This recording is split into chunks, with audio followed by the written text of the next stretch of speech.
Oke guys, kali ini kita akan meriak video yang akan bahas tentang pembuatan drone dalam ukuran yang sangat kecil sampai ukurannya itu menyerupai seekor serangga.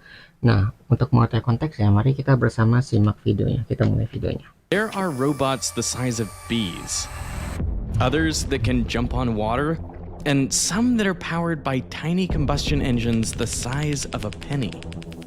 One day they could work in swarms, they could save your life, or even spy on you. Ya, karena ukurannya kecil, dia tuh bisa untuk nyamatin orang atau malah sebaliknya bisa mengawasi dan memata-matai seseorang. Karena ukurannya kecil kayak serangga, kayak seekor lebah. Kita ngeliat, wah ini lebah nih, tapi ternyata bukan lebah, tapi robot atau enggak drone yang telah dikendalikan oleh orang lain gitu. Nah, itu potensi manfaat dan bahayanya ya. Got access to the best micro robotics labs in the world That flip! to learn how these robots work and what are they for. This video is sponsored by Onshape. This is a tiny yellow submarine. Underwater, it can move around by flapping these miniature wings 9 times per second. But you can use those same wings when the submarine is out of the water. Only now you have to flap them 250 times a second to make it fly. So this robot can do both. It can fly and swim. Berarti bisa dua alam ya, di air bisa gitu kayak kapal selam, tapi dia juga bisa terbang di udara. Ini fleksibelnya sangat ini bagus sekali ya. Jadi bayangin ukurannya kecil, dia bisa menyelam dan bisa terbang di udara. Jadi dua fungsi dalam satu drone. Ukurannya sangat kecil juga, gitu ya. 175 milligrams, about the mass of 2 Ringan Cheerios. sekali. Surface tension is a problem. That's a consequence of physics at a smaller scale. The surface tension is like a wall that blocks the transition process. This happens because water molecules are slightly polar. Groups of these molecules pull in all directions, but at the surface, there's no water above, so the pull is only sideways and downwards. This imbalance creates strong cohesive forces that compress the surface into a tightly packed layer. Jadi ya namanya kan air ya, air kan polar. Maksudnya polar tuh dia memiliki kutub. Air yang positif sama negatif. Nah, ketika kutub ini bertemu, mereka tuh membuat ikatan. Nah, ikatan ini tuh membuat air itu tidak mudah untuk pecah. Ya, disebutnya kayak tadi tegangan permukaan air. Ketika ada tegangan permukaan air, itu membuat air tuh nggak gampang tertembus ya lapisannya. Jadi serangga tuh bisa menapak gitu kayak di daratan. Break. This is the same effect that lets water striders walk on the surfaces of ponds and lakes. Tuh ya, jadi bisa meloncat-loncat tanpa harus tenggelam gitu ya. Terkadang semut juga ada kan, jadi mereka tuh ketika jatuh ke air nggak langsung masuk ke dalam airnya, tapi mereka tuh ada di permukaannya tanpa harus tenggelam.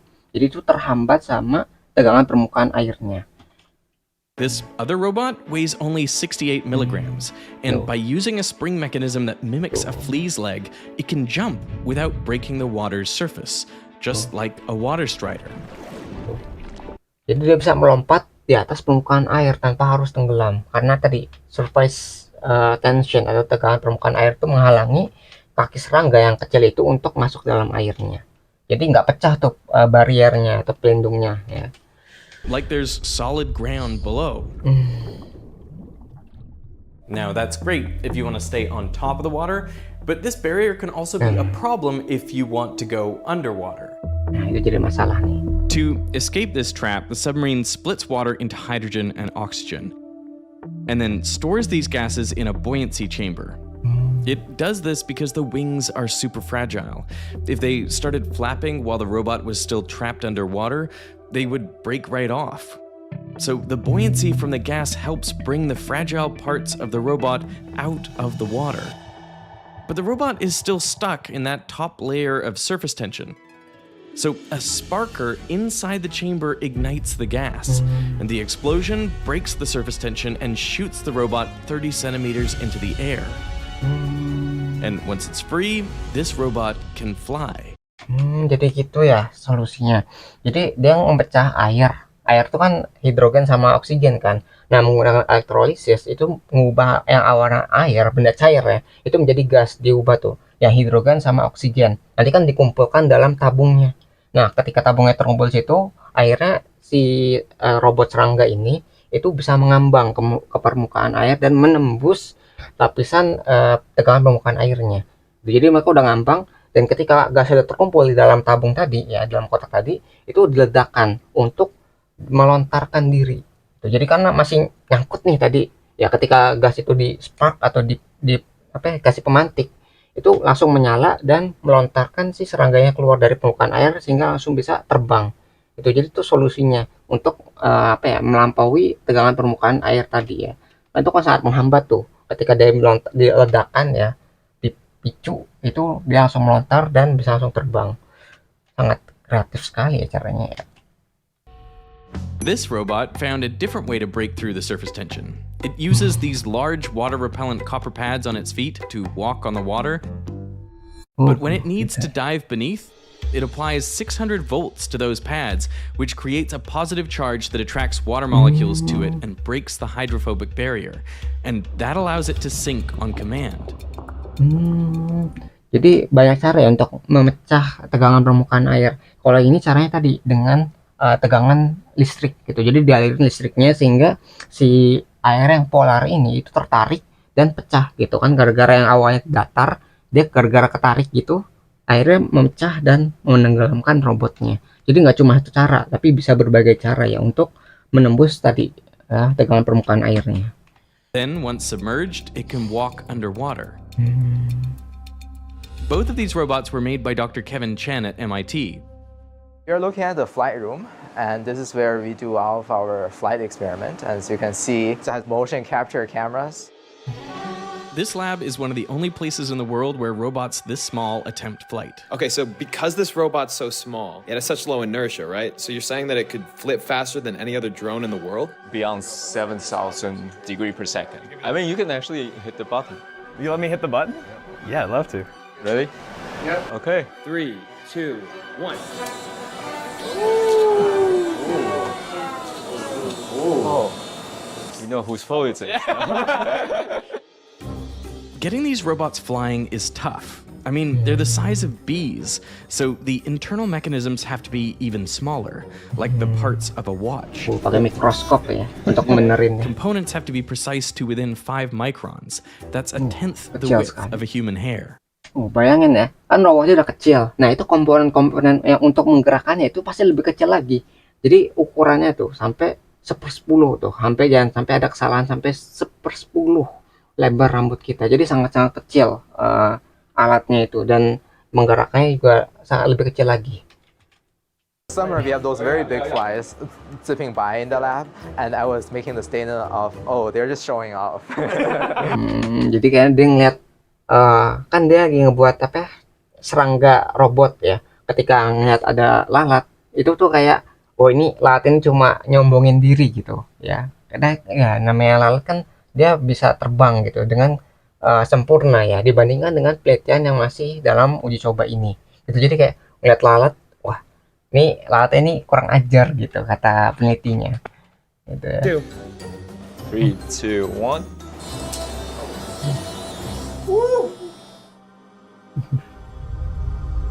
Oh, bisa memutar gitu.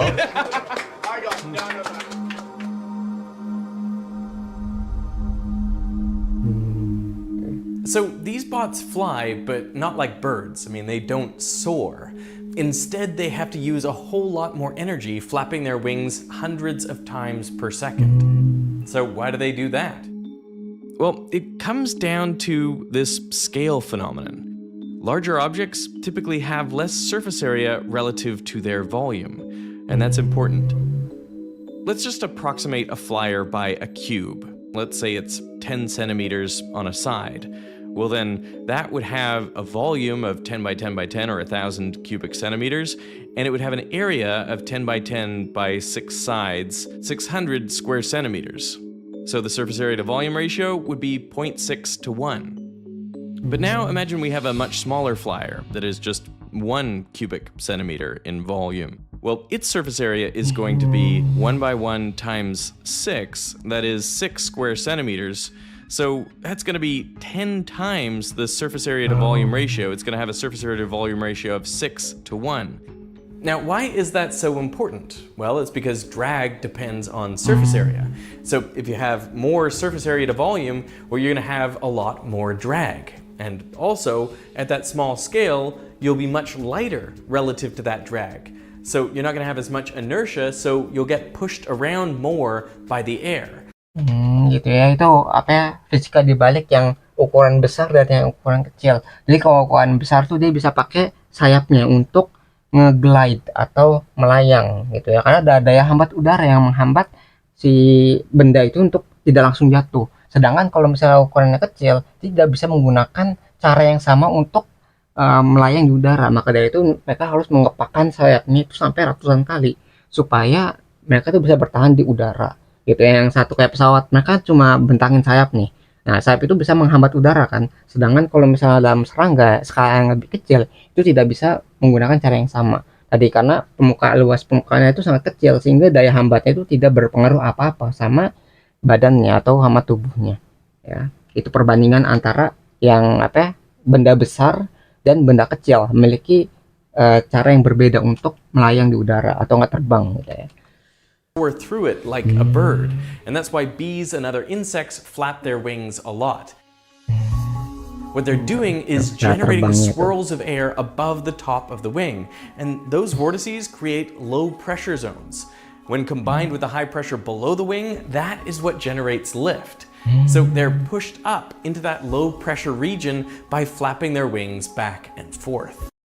Jadi dia secara vertikal ya terbangnya, ngepakkan ke depan sama ke belakang gitu. Jadi mendorongnya ke bawah jadinya.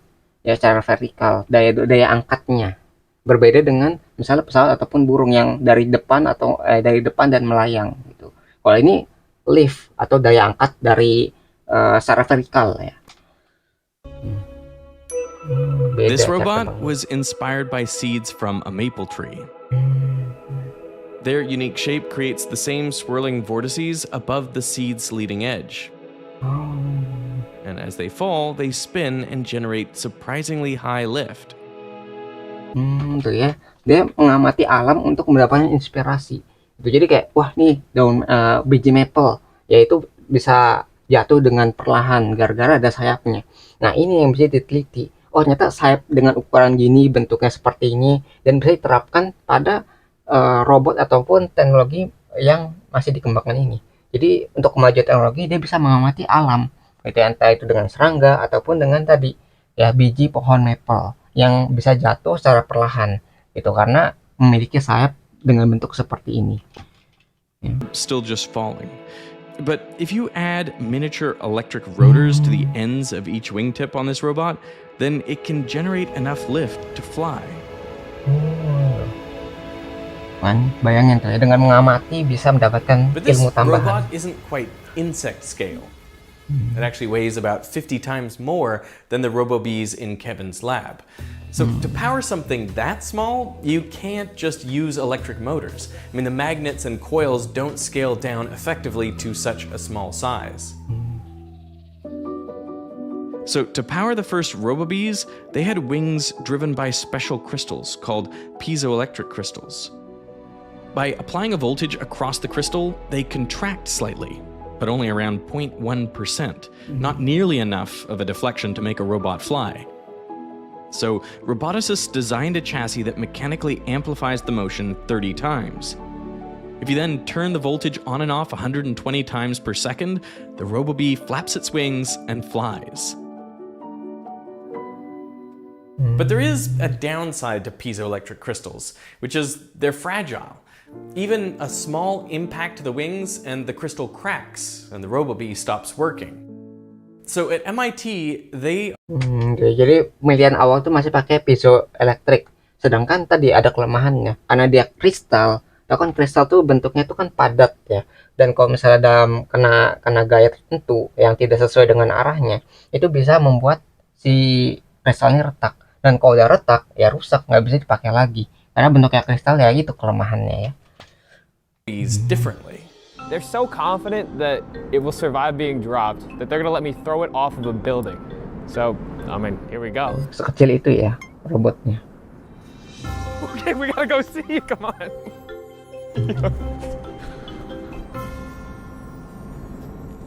mean, it looks pretty good. It's amazing. Like, how does this thing survive? I have no idea. Well, these robots have a secret ingredient. So put into scale, zero it. Instead of using piezos to drive the wings, these bees use soft polymers. They effectively work like tiny muscles. Drop it here. They take a polymer and they coat each side with carbon nanotubes. That creates two effective conducting plates. So if you apply opposite charges to these plates, that pulls them together, stretching out the polymer. But if like charges are applied to both plates, they repel, and so the polymer shrinks. Gitu. Jadi dia memainkan tegangan listriknya. Kalau misalnya positif sama negatif kan saling menarik, nanti dia makin gepeng. Kalau misalnya diubah kutubnya jadi negatif sama negatif, dia saling menolak sehingga dia menyusut membesar gitu ya, saling menolak gitu. Jadi untuk mengatur otot sintetis ini dia menggunakan kutub listrik. Kalau positif sama negatif itu saling menarik, sedangkan kalau sama kutubnya dia saling menolak gitu. Jadi saling bisa berkontraksi seperti otot ya. Roll up layers like this into a tube, we can amplify the force they generate. It stretches up to 25% of its length. By cycling the voltage hundreds of times per Gerakannya second, seperti itu. these muscles drive the RoboBee's wings. Nah, gitu tuh bentuknya di situ. When you shrink down to smaller scale, your flapping frequency goes up higher. So we're at the 400 hertz range. So right in between a honeybee and a mosquito. Yes. This flexible muscle can take bumps and scrapes and keep working. But if it's pierced by a needle, the carbon nanotubes get pulled in, and then the plates touch, causing a short circuit that renders the muscle useless. But the scientists have even found a way around this. When high current is cycled, the carbon nanotubes that are touching burn off, and so the muscle self-heals. Kevin and his team even invented a process to perform laser surgery on the robot. You're creating smaller defect around a very, very big defect, and then by isolating the small defect, you're using the small defect to isolate the big defect. So that was what we call the laser-assisted clearing process. One robot was really tested to its limits. Its artificial muscle was pierced by cactus needles and hit by a laser beam, and it could still fly. Oh ya, bayangin tuh ya, dia bisa nggak self-heal atau bisa memperbaiki strukturnya sendiri. Itu sangat hebat ya, karena ini salah satu bentuk kalau misalnya ketika tusuk ataupun ketika rusak, itu bisa diperbaiki otomatis. Jadi untuk maintenance atau untuk biaya perawatannya itu lebih murah. Dan kalaupun itu kena rusak atau dan sebagainya, itu bisa memperbaiki dirinya sendiri. Gitu ya, dengan tegangan tadi, dan akhirnya bisa digunakan kembali. Jadi ini hemat bahan juga gitu. Jadi nggak sekali pakai langsung rusak.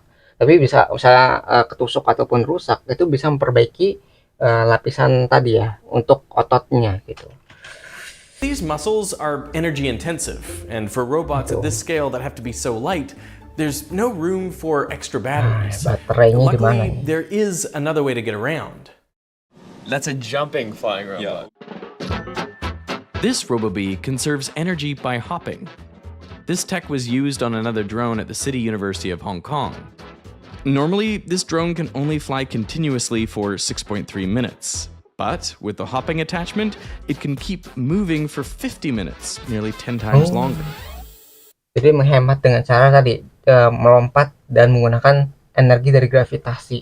Itu yang awal cuma terbang nih, kalau terbang terus dia cuma 6 menit. Kalau misalnya menggunakan tadi jumping itu atau menggunakan lompatan-lompatan itu bisa menghemat hampir 10 kali lipatnya. Itu jadi yang awalnya 6 menit bisa akhirnya sekitar 50 menitan. Itu jadi sangat panjang bedanya ya. Scientists believe this could be even more effective in low-gravity, low-air resistance environments like Mars, so it would be perfect for an Ingenuity version 2.0. But micro-robots are already being used today. Every day, planes complete hundreds of thousands of flights, and most of them have multiple turbine engines. Now, a crack in a turbine can be catastrophic, so manufacturers inspect them every 3,000 flight cycles or 180 days. But inspections cost tens of thousands of dollars and can take a whole day. That's where this cockroach-inspired robot from earlier, Hammer, comes in. It's incredibly fast. It can run 10.5 body lengths per second. Speaking in relative terms, that's faster than a horse. And it's versatile. Its special foot pads can apply a voltage to polarized metal surfaces, creating an opposite charge underneath its feet. And that's how it's able to stick to metal surfaces, similar to a balloon sticking to a wall after you rub it on your hair. Gitu, Rolls-Royce and Harvard are mentalnya. working to put hammer inside of engines to inspect for turbine cracks, even upside down. And since its mass is so small, adhesion forces are much stronger relative to its weight. So hammer can get into some tight spaces, and that can be pretty useful. One of the first times Oh ya, jadi untuk membetulkan atau maintenance pesawat itu kan butuh tenaga khusus, butuh penelitian yang sangat menyeluruh dan sebagainya, supaya pesawat yang terbang itu tidak mudah jatuh. Bayangin kalau misalnya ada retakan kecil ya di udara gitu kan, karena dia berputar dengan sangat kencang tadi kan turbinnya, itu bisa menyebabkan retakan yang lebih besar, sehingga harus dicek itu setiap 6 bulan sekali ya, sekitar 3.000 penerbangan atau 180 hari sekali. Ya itu berarti harus di maintenance dengan cara yang sangat detail dan sangat hati-hati. Karena kalau misalnya itu retakan kecil tuh bisa menyebabkan bencana yang sangat besar. Bisa aja mesinnya itu rusak ataupun patah di udara saat dipakai. Nah inilah makanya bisa digunakan teknologi seperti robot yang sangat kecil ini untuk mengecek apakah ada retakan di turbinnya atau ada kerusakan di mesinnya. Itu ketika menggunakan manusia itu mungkin ada kesalahan, tapi kalau misalnya menggunakan mesin seperti ini bisa mengecek secara menyeluruh dan lebih konsisten pengecekannya gitu, karena dia kan langsung ke tempatnya lihat, wah ini aman gak nih, dan bisa secara menyeluruh bisa dilihat itu, karena dia bisa masuk ke sela-sela. Nah ini salah satu bentuk manfaat dari robot yang berukuran kecil. Tanpa harus membongkar mesin, robot bisa masuk ke sela-sela untuk mengecek apakah mesin ini masih bagus atau tidak. Kalau misalnya masih bagus, oke, masih bisa digunakan. Tapi kalau misalnya udah rusak, robotnya juga bisa tahu, oh berarti ada kerusakan, harus diganti nih, harus diperbaiki nih gitu. Nah kayak gitu, itu manfaatnya ya. One of the first times that robots were deployed in an emergency situation was during the 9/11 search for survivors at Ground Zero. 9/11. Unfortunately, they didn't turn out to be that helpful. They were big and expensive, and Ini they'd get yang zaman stuck. dulunya. 3 different types inspected 8 sections of rubble, but none found survivors. So, an ideal rescue robot should be able to navigate tight spaces, withstand damage and debris, operate across varied environments, and be inexpensive enough to be replaced if destroyed. Gitu ya. Jadi itu salah satu syarat yang harus dipenuhi untuk robot penyelamat ini.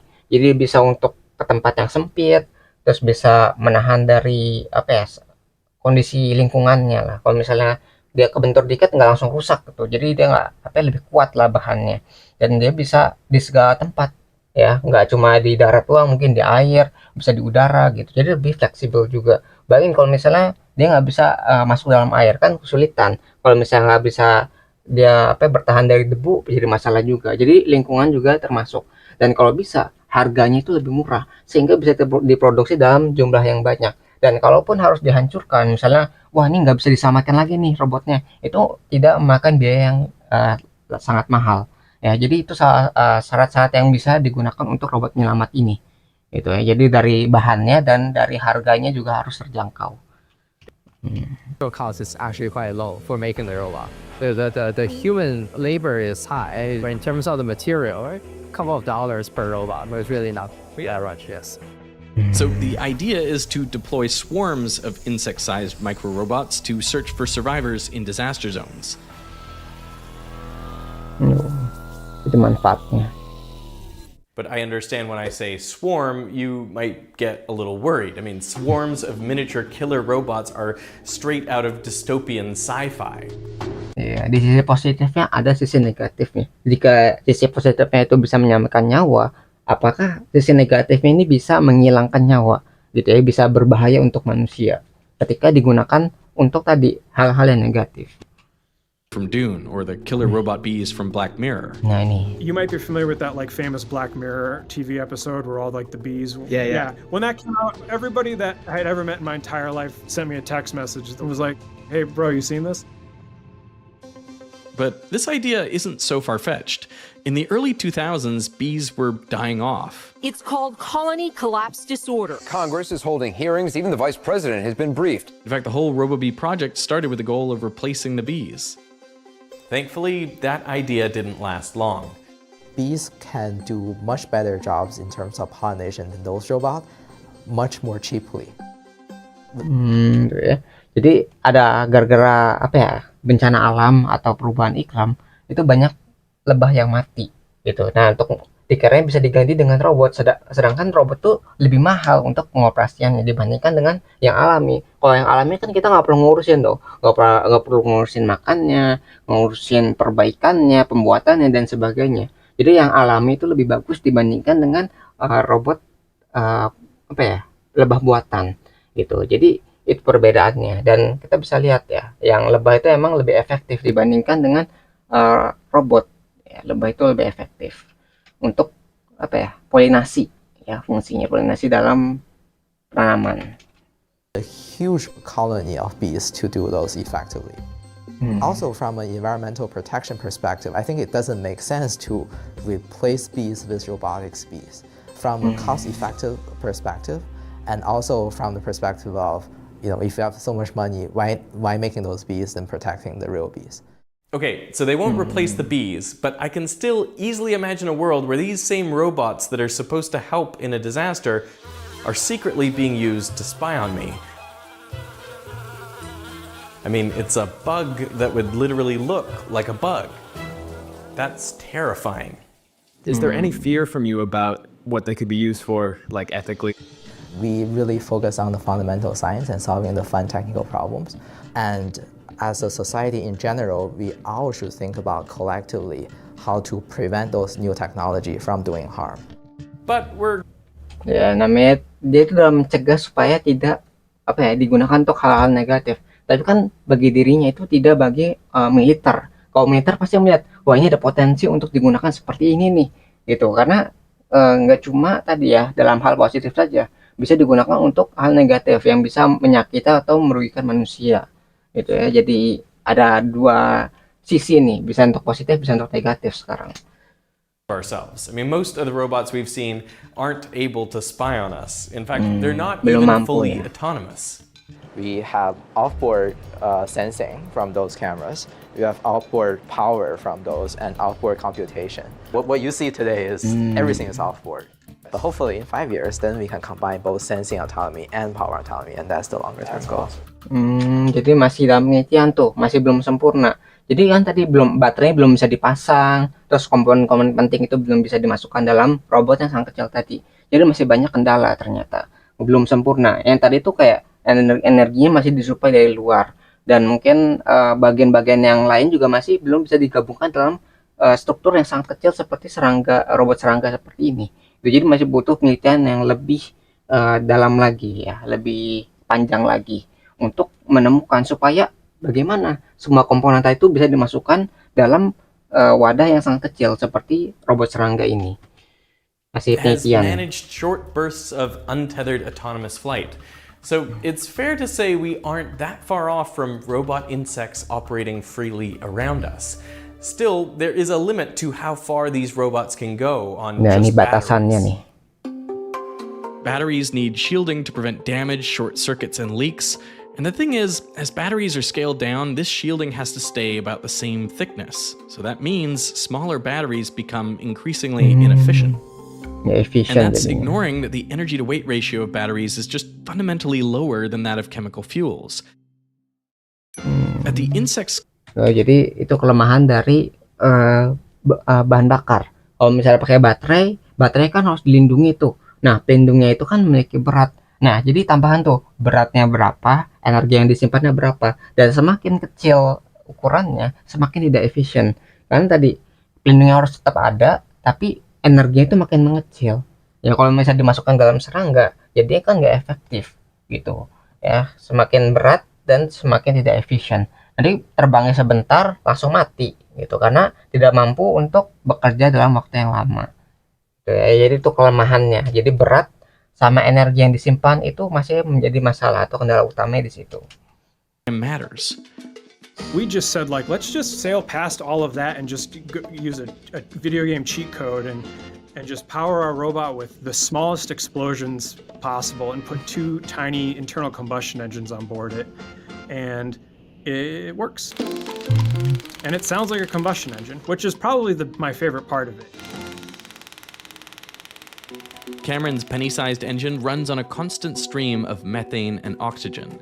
This is fed into a chamber where it's ignited by a spark, and so it combusts, releasing a burst of energy. The hot gases rapidly expand, pushing against a flexible polymer membrane that acts like a piston. So the membrane moves as the piston, and then instead of having to have any sort of elaborate system that brings it back down, because it just naturally is elastic, it sort of has its own storing force. That was our clever little innovation. As the membrane shrinks back, it vents the exhaust gases, allowing the cycle to repeat. Despite the continuous flow of methane and oxygen, the fuel line never catches fire. That's because as explosions get smaller, their volume shrinks much faster than their surface area. This causes them to lose heat more quickly to their surroundings. In Cameron's robot, only a small amount of gas burns at a time, so heat quickly escapes into the fuel line, cooling the gas and stopping the flame from traveling back up the line. Berarti kan yang sebelumnya itu pakai sayap kan untuk terbang. Sekarang ini yang bergerak menggunakan gas gitu. Jadi gas tadi itu dipompa ke dalam situ terus diledakkan di dalam membran yang kecil tadi. Nanti membrannya itu dia melonjak gitu kan, mengembang ya, expand gasnya dan mendorong serangga robot ini untuk bergerak. Jadi ini menggunakan ledakan di dalam pistonnya. Pistonnya itu bukan besi tadi, tapi menggunakan bahan yang elastis, kayak mungkin karet gitu. Yang kalau misalnya kita tarik, dia akan mengembalikan bentuknya ketika sudah nggak ditarik lagi. Jadi ledakan itu mendorong membrannya, dan ketika udah selesai ledakannya itu mereka akan nyusut lagi. Jadi dia ada otomatis gitu ya, nggak perlu ditarik ataupun didorong, tapi ledakan sekali dia langsung mendorong dan akhirnya kembali ke bentuk semula. Itu salah satu manfaat dari ini ya, bahan yang elastis. Jadi bisa kembali ke bentuk semulanya. These combustion chambers on a little robot, one for the front legs and one for the back, Cameron can control its heading. You can actuate just one of the two sides at a given time if you want, because both sides are operational. So if we spark in both sides, it'll move straight, but if we just do one or the other, it'll pivot. And this robot is super powerful for its size.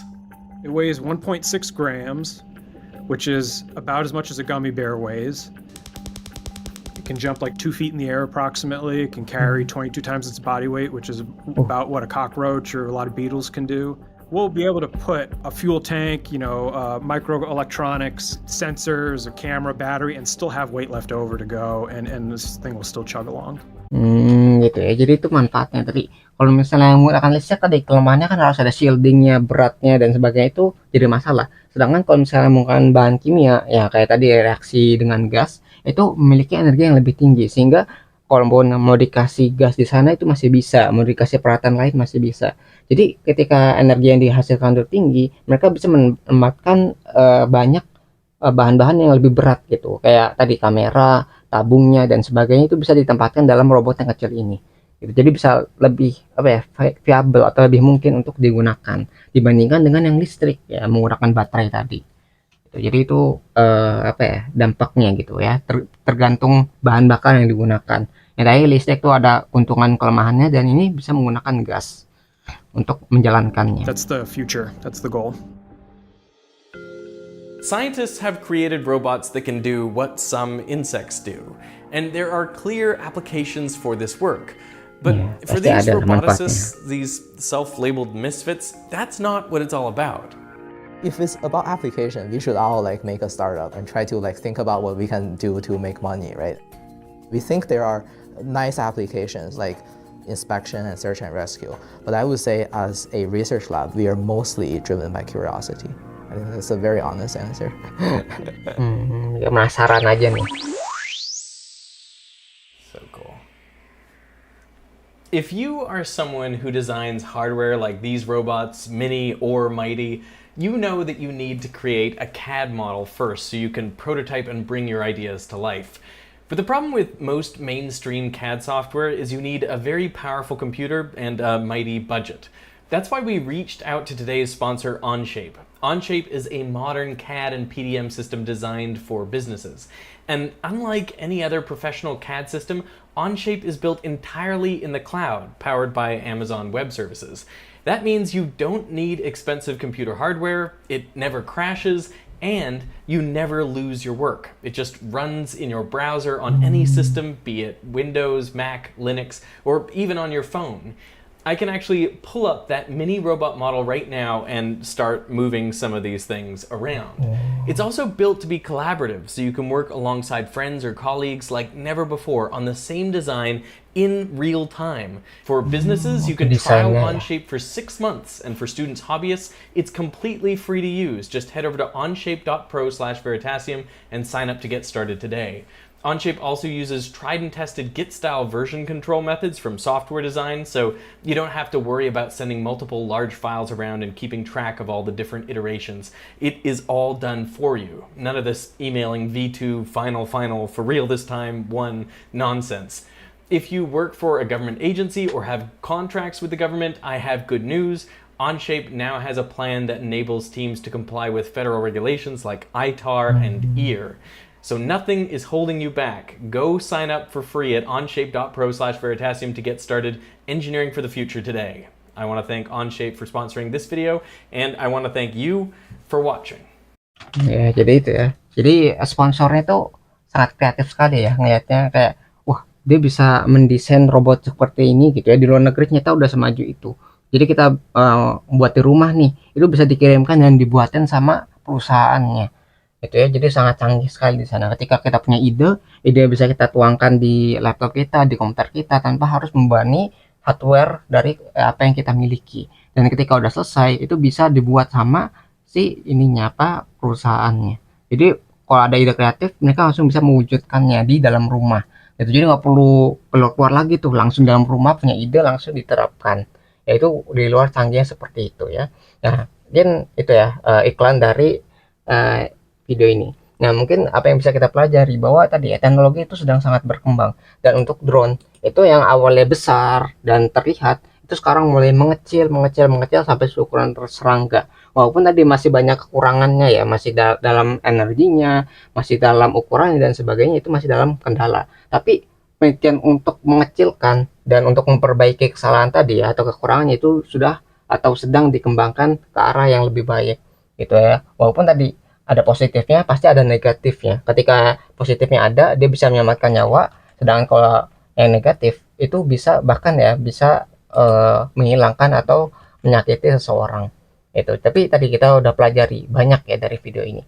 Nah, mungkin kalau kalian tertarik dengan video seperti ini, itu kalian bisa mengunjungi langsung channelnya, karena linknya sudah saya cantumkan di deskripsi video. Nah, mungkin sekian yang bisa saya sampaikan.